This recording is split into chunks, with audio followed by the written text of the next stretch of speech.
If you ever want to get things done, don't try rationalizing with the writer. Talk to the needs and desires of the emotional elephant on which the writer sits.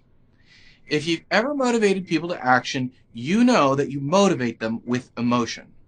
Learning the relationship between our rational, conscious minds and our emotions is key to getting the results we want with our communications. Mindful models. Daniel Kahneman, in Thinking Fast and Slow, advances a two-system model of cognition.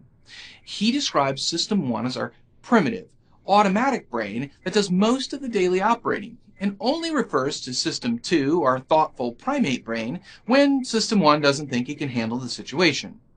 There are two key problems with this as Kahneman sees it.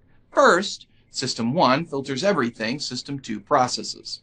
Second, System 2 doesn't always get engaged, even when it should. The model isn't interesting, but abstract, and it doesn't really help us to understand how to communicate differently. Dancing with elephants.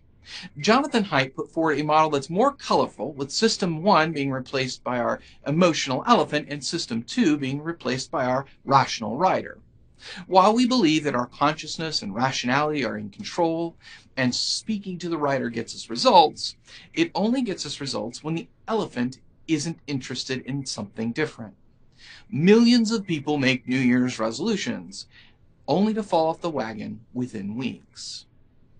What's wrong with the resolution? If the writer, our rational self, who makes the resolution is in control, then there shouldn't be any problem. However, our writer gets tired of directing the emotional elephant, and eventually, the elephant does what it wants. More problematic is when the elephant and the writer disagree, when our emotions want one thing, and we know it's not rational or right. In these cases, it's most often the elephant that wins. If you've ever done crazy things for love, you know what this is like. Engaging the elephant. Most of the time, when we're communicating in a corporate setting, we're communicating dry facts. We've gotten used to the idea that our goal is to communicate like Columbo says. Just the facts, ma'am.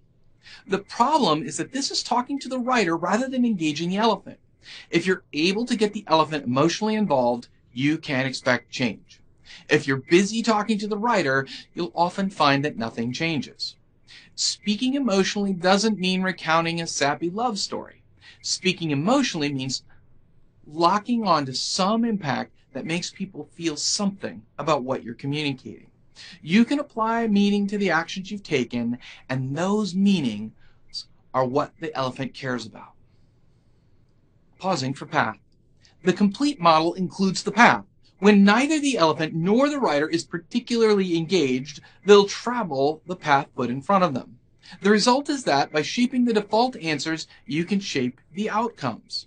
To inspire people to action, we need to remember first that we may be able to get them to change their behaviors not because we inspire them, but because of laziness, as long as we're willing to change the defaults. Second, if we want to impact change when there are conflicts or we're looking for some heavy lifting, we need to talk to the elephant.